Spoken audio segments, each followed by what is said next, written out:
Thanks for joining us for this virtual SHREC 2020 session. We should have all been in the Kingsmills Hotel today for the conference and awards, but for obvious reasons that's been postponed until the 24th of September. Put that date in your diary and we really hope that we'll see you then. I'm Nicky Marr, and for the next half hour or so I'll be chatting to Terry Stebbings. He's co-founder of ProTerra Energy and we'll be talking about his innovative business. I'm also talking to Ryan Felber from Zero Waste Scotland's Energy Efficiency Business Support Service.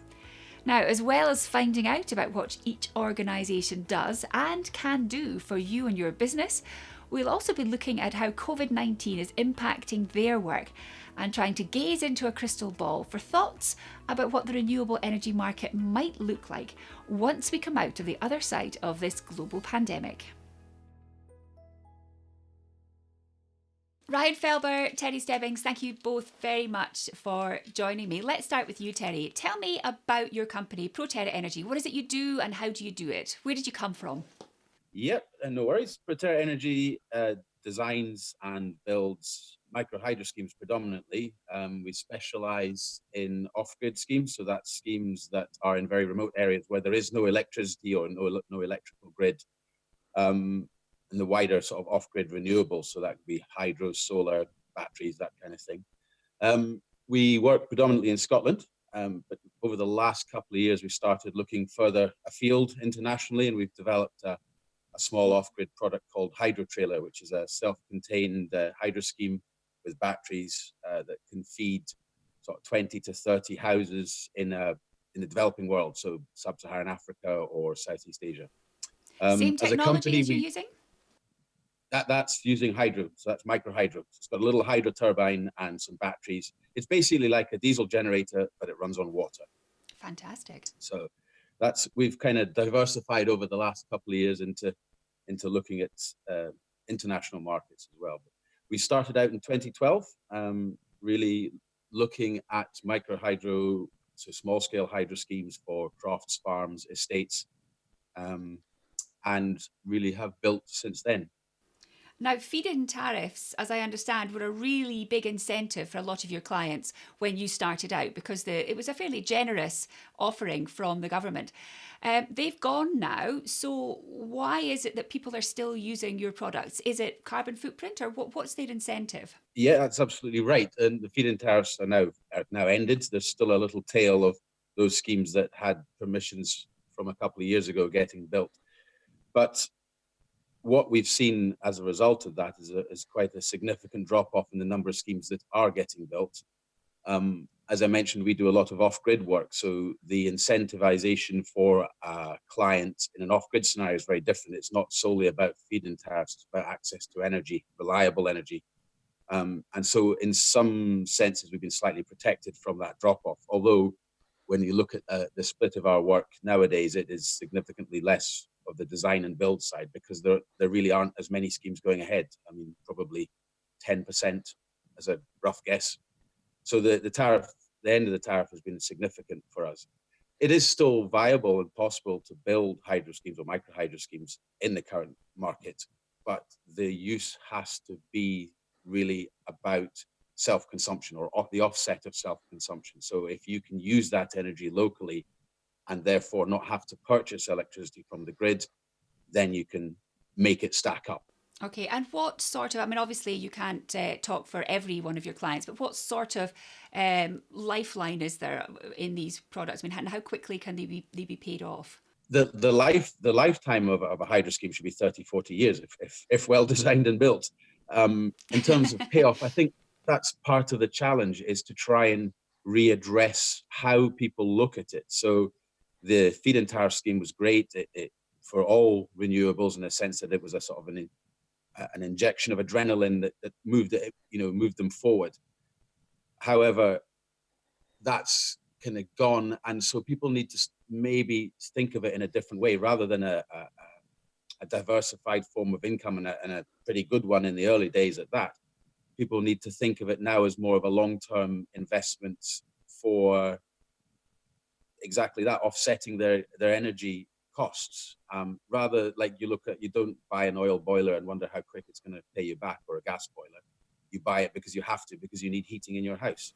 Yeah. And maybe that's the way people need to think about it. And so the returns, if you want to think of it like that, come from the offset of purchasing your electricity and the time it takes to pay back, and the fact that it still does pay back can make it an attractive option. But people need to think, or our clients, we have to help our clients think of it in a different way. So how should they be thinking of it then? More in those terms, and more in terms terms of offset. So more in Yeah. terms of that. It's not a quick win cash injection. It's something that they potentially invest in to over the long term, from a point of view of offsetting their energy costs. And there are the non-tangible benefits from a financial perspective of being able to talk about using green energy, depending on why they're doing it. For example, if they ran letting cottages, something common in the Highlands, or a farm that produced a certain product, they could say, well, any energy that's been used in, producing this product has come from renewables, which, in today's environment is important. And that can be very attractive for attracting new business. Ryan, you're doing a lot of nodding there on behalf of Energy Efficiency Business Support. Tell us a little bit about what it is that you do, because you've recently had a name change, so folk might not be familiar with the logo that's behind you just now. Yeah, absolutely. Yeah, we were known as Resource Efficient Scotland, so it's just a little bit of rebranding. We're still supported through Zero Waste Scotland and funded by Scottish Government. Our remit as a programme is very much about helping businesses identify opportunities to reduce their carbon emissions, and the reality at the same time as looking at that, there's savings to be made on that. Absolutely, I was nodding along. Feed-in tariff was a very good incentive, and I totally agree with what Terry's saying. It's very much whether you look at micro hydro or solar PV. If a business was to put a solar PV system in, maybe generates 30% of their electricity, well, that's 30% that they know that they're getting for free at the moment. So if energy prices go up, which is very likely that they will do, or they tend to go up rather than down, that kind of future-proofs it a little bit and says, actually, there's 30%. And that's where they're making the savings, is by using that electricity on site. Okay, so how do you help businesses then? You predominantly help SMEs and to become, presumably as the name suggests, more energy efficient in their business. But it's almost like a two-phase process, isn't it? Yeah, absolutely. It's very much about putting together a report for the businesses to help them identify what these opportunities are. And that can look at anything from the lighting, looking at heating system, insulation, things like that. Really anything that is costing the business money in terms of energy usage. Obviously, renewables come into play there. And there's a great opportunity to put renewable technologies in, rather than just upgrading an oil boiler to a new oil boiler, which again might be energy efficient. There's the opportunity to look beyond that and actually have something that's a little bit more sustainable in the long run. So that's a kind of free report that we do for businesses to quantify these opportunities for them. Okay, so in normal terms then, businesses would approach you, through the website or by phone? Yeah, absolutely. Yeah. So through our website, we've got a hub based in Glasgow, so they can make the inquiries there. What we've got implementation advisors such as myself across the whole of Scotland. So I'm based in Inverness, so I tend to cover kind of Highlands and Islands. Again, just with the local knowledge, and as Terry's mentioned, we've got off-grid properties up here, which they really don't have as much as in the central belt and things like that. So we work on kind of very closely with the businesses, talk them through, trying to work through them to identify what these opportunities might be, with the idea to put a report together to quantify them for them. And you would normally go out very often, I imagine, and visit the business in person. Yeah, absolutely. So again, we have done reports as telephone audits in the past. It's always been there for various reasons. But absolutely, yeah, if the situation was normal, we'd be looking to head out to the businesses. It just helps us engage with them. It helps us identify maybe opportunities that we might miss if we don't see them. And often when we're doing the site visits, we might actually pick up on opportunities that don't cost anything. And it might be as silly as saying, well, why is that piece of equipment on? Or why is the lighting in that room on? Oh, it gets switched on first thing in the morning and not till the evening. Things like that. So there's sometimes some no cost opportunities that we can pick up on and advise on them, and they just didn't realize it was costing them so much. Yeah, and reducing the your energy usage is the first step, and then of course trying to get more efficient ways of getting energy into the building, into the business, and using less of it is the second part. Absolutely. Yeah. I mean, if we're talking about electricity generation, whichever technology it is, absolutely, we would first recommend to reduce your consumption wherever possible in the first place. And it just means that the system might not need to be as big, or you can benefit from it a lot more. It's going to be a high percentage of your electricity usage. So normally the payback for energy efficiencies, so whether it be changing the lighting or something like that, tends to be a lot quicker than renewables. Renewables tend to be a little bit more of an investment. So absolutely, in the order to do things, it kind of makes sense to maybe do that. And that would actually free up some money to then be able to invest in slightly longer term projects. You mentioned the word invest there. You can help with that because you do offer interest-free loans for some of the things that you're offering, some of the things that you're suggesting. Absolutely. So businesses do need to get one of our reports, but one of the key things that we're looking to identify in the report is, whatever the opportunity may be, for example, about solar PV, as a great example, what we can try and give the business an idea is how much of an investment that's likely to be based on the size of the system that we recommend. What they're looking to save financially, so that's offsetting the electricity cost that they're having to buy in, and that gives us a payback period. It also gives us the calculations for identifying what the carbon reductions are going to be, and all that information gives them access to an SME loan. So it's an interest-free SME loan. It's paid back over an 8-year period, and it's anything between £1,000 up to £100,000. So it's very much there to deal with maybe larger, more costly projects too. And what sort of lead-in time is there if a business comes to you asking for the report and you make a recommendation perhaps to go for one of Terry's microhydro systems, for example, and how quickly could that all be before they've got that in process? Yeah, I mean, the process of putting a report together is relatively quick. I mean, we do an initial scoping call where we try and hash out what the opportunities are, which ones should be included in the report. Normally 4 or 6 weeks after that, they could be looking to be sitting there with that report. Okay. It really depends on how many opportunities we're looking at and how complex they are.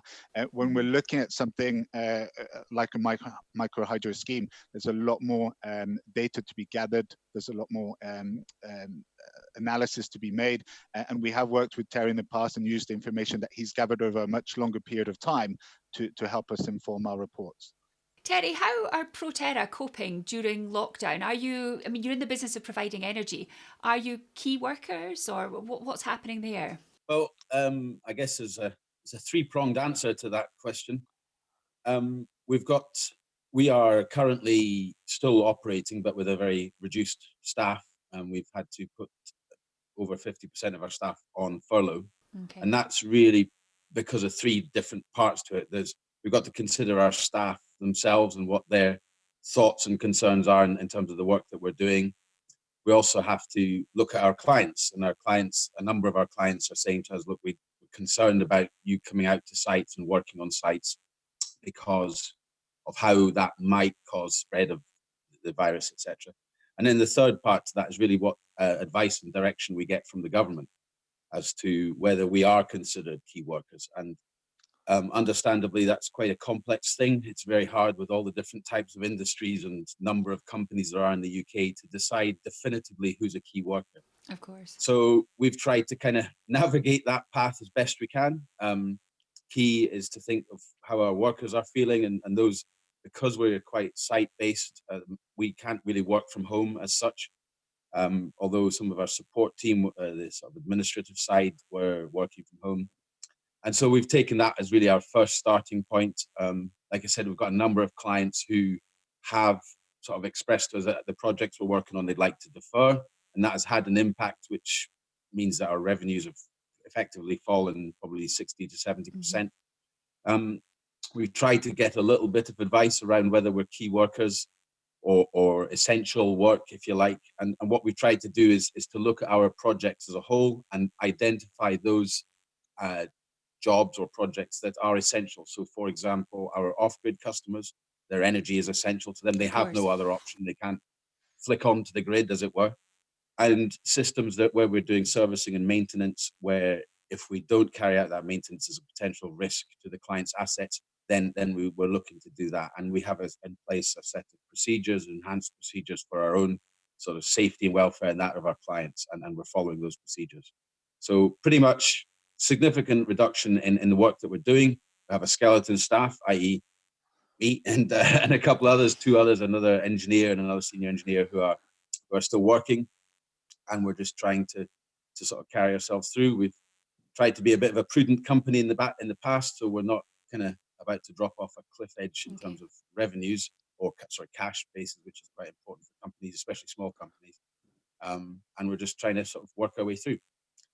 Okay, well, I hope you're still here when we come out on the other side. But it seems that from what you've told me and from what I understand, a lot of what you're doing is putting in systems that add resilience, especially to companies that are working off grid.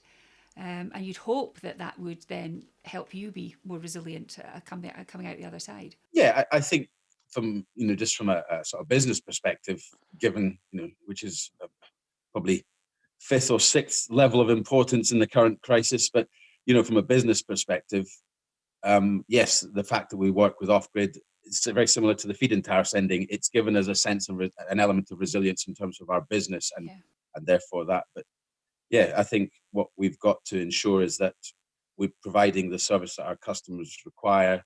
It's like I say, it's back to those three elements. Are our people safe? Are we keeping our clients safe and providing the service for those that need it? And are we following the government's advice? So that sounds as though you're doing exactly the right thing, Terry. Ryan, how are you finding things changing from your point of view? You're working from home. It looks as though you're in a very fancy office just now, but that's well. Should we give away your secret, Microsoft Teams, and that's a backdrop that you put up? But you are working from home. You've got your wife at home. You've got 3 children downstairs. How are you finding working from home, and how has your work changed? Yeah, I mean, I'm very fortunate that I'm able to continue work from home, and we're able to continue the service that we do. I mean, absolutely, there was definitely a drop off in interest from businesses. There was a clear focus that they needed to understand the crisis, prioritize what they need to do in terms of keeping the business afloat, and any funding they're able to get, and things like that. So from that perspective, there was a couple of things I had lined up conversations with businesses. Obviously, they've been pushed back. What we've tried to do as a program to respond, we're very conscious not every single business is in the same position. So some businesses actually now they've put loan applications in and things like that for government funding. They're actually sitting there with a little bit more time on their hands than they've had in the past. So actually that's opened up an opportunity to have conversations and actually look at things like the energy usage, which has not necessarily been a priority for them. They had to, the day-to-day running of the business always comes first. So that's kind of opened that, and I've got really good examples. Somebody, we've been kind of off and on for 2 or 3 months now, not finding the right time to talk and things like that, and now he's like, yeah, great, I've got time, Ryan. So we're very much kind of leaving it to businesses to tell us, actually, is this a good time to continue and have conversations and things like that. What we've put together is what we call virtual assessment, energy assessment, so we can look at energy usage, energy bills and things like that. So we've tried to do continue our service, and we can continue to do reports. We can do them over the phone as telephone-based audits. Okay. There might be some elements that we can't do, then obviously we can pick up at a later point. But that will help you hit the ground running, I guess, once we come out to the other side. So clients and businesses who have been quieter and do have that time, as you say, to sort of think, well, what could we do? Can we see if we can get our energy, our company to be more energy efficient? If they've got the time to do that, then now is a good time. And when we come out of the other side, they may then be in a position to apply for a loan or consider making changes. Yeah, absolutely. And again, I think there's no cost to our report. It's there to provide the businesses with the information so they can make a decision. There's obviously no obligation to install anything that we recommend. So it's about having that information so they can make the best decision for what they need to do moving forward. Whether that happens, as soon as the lockdown is over and they want to crack on with something, or whether they just want to get the business back up and running, get a bit more stability, and they're looking to do something early next year, absolutely fine. But I think having that information so they know what the opportunities are, where they can make savings, and again, if they're able to make savings on an energy side, that's funds they can use for something else. Okay. We talked a little bit earlier about the drivers to using renewable energy as opposed to fossil-based energy, fossil fuels. Ryan, what are you seeing from people who are coming to you and asking for the audit and then perhaps some funding? What are you seeing as their drivers to becoming more energy efficient or to using renewable energy? Yeah, there's been a big shift, particularly over the last kind of year, maybe year and a half. I was just going to use the example that the Oxford word of the year last year in 2019 was climate emergency. And this is really based on it being a hot topic. This is what people are talking about. And again, before COVID-19, it was on the news every single day. It was on that. So people are a lot more aware of it. They're a lot more aware that they have to do something about it. And therefore, when they're actually making inquiries to us, it used to be very much, oh, we'd like to save money. Whereas now there's been a little bit more focus saying, well, actually, I want to make my business or reduce my carbon emissions for my business. What can I do? As we kind of talked before, and the two come really hand in hand. So you don't have to choose one over the other.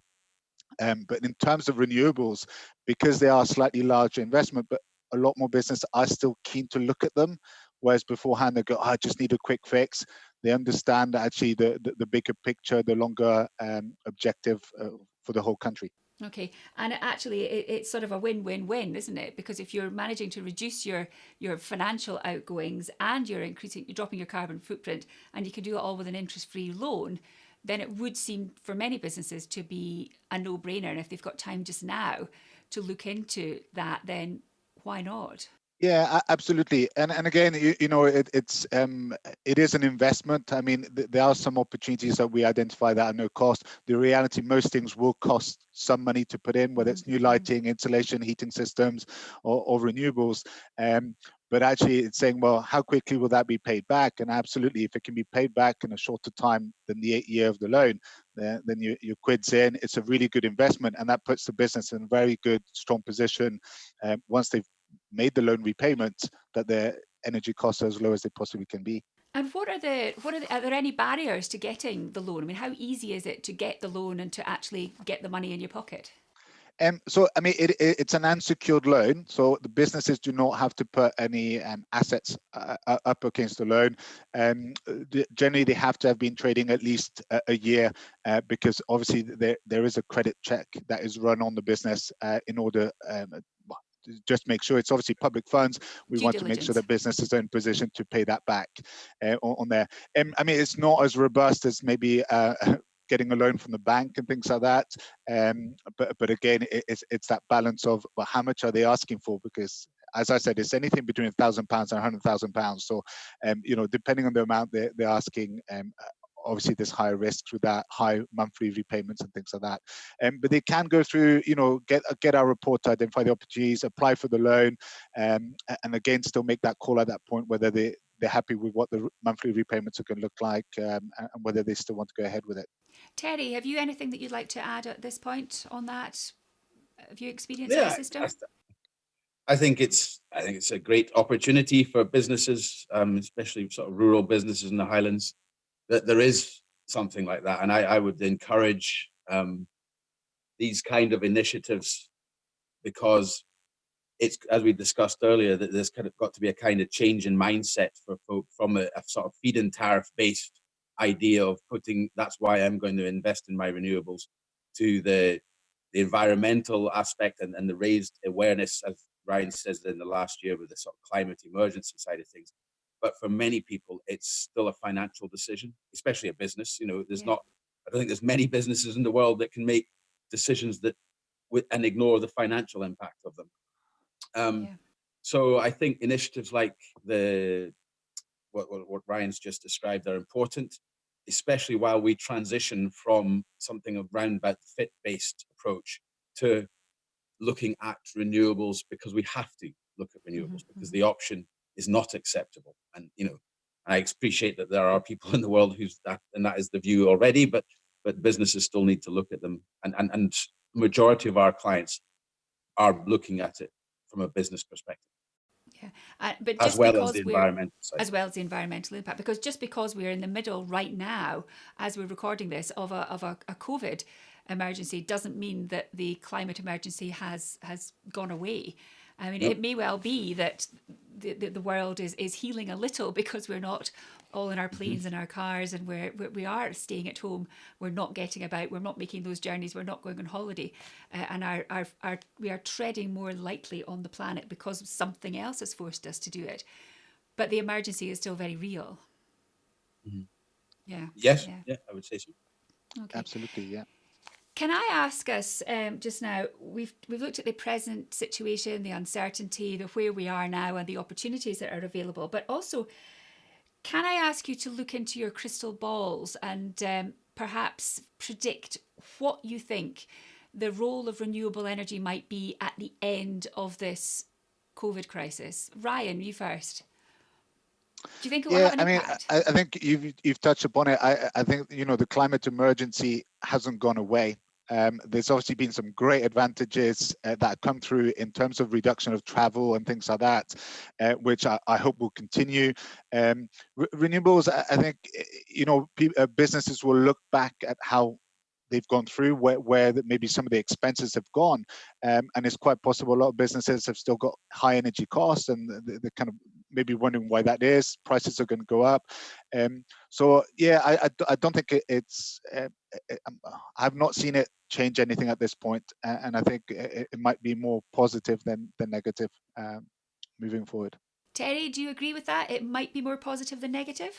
Oh yes, I think it's quite sort of difficult to, we're floating along in a not semi-artificial world in terms of what's going on outdoors, for many people. But renewables aren't necessarily a quick, and they shouldn't be a quick decision for people to make. And I don't think people are going to, when the lockdown finishes, people are going to walk out their doors and go, right, I must get those solar panels, or I must put that hydro scheme in, or that wee wind turbine up, or whatever it is.